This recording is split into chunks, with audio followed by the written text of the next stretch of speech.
slovak.ch, tvoj švajčiarsky sprievodca. Dnes na tému dôchodkový systém troch pilierov vo Švajčiarsku. Vo Švajčiarsku je dôchodkový systém založený na troch pilieroch, ktoré spolu tvoria zabezpečenie pre život v starobe, pri invalidite alebo v prípade smrti blízkeho človeka.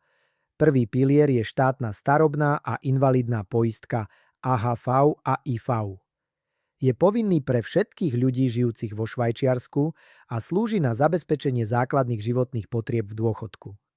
Druhý pilier je dôchodkové poistenie BVG.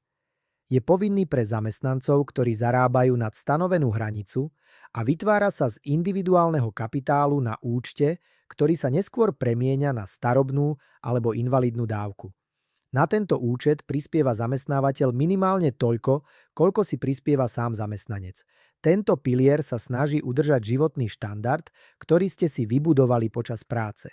Tretí pilier je dobrovoľné osobné sporenie. Účelom je doplniť dôchodok z prvých dvoch pilierov a zvýšiť si príjem v starobe. Táto forma sporenia je daňovo zvýhodnená a flexibilná podľa potrieb jednotlivca. Tieto tri piliere spolu tvoria systém, ktorý má zabezpečiť nielen existenciu, ale aj primeraný životný štandard v dôchodku. Dôchodkový vek je aktuálne 65 rokov pre mužov a o 1 rok menej pre ženy, pričom do roku 2028 sa postupne zjednotí na 65 rokov pre oboch.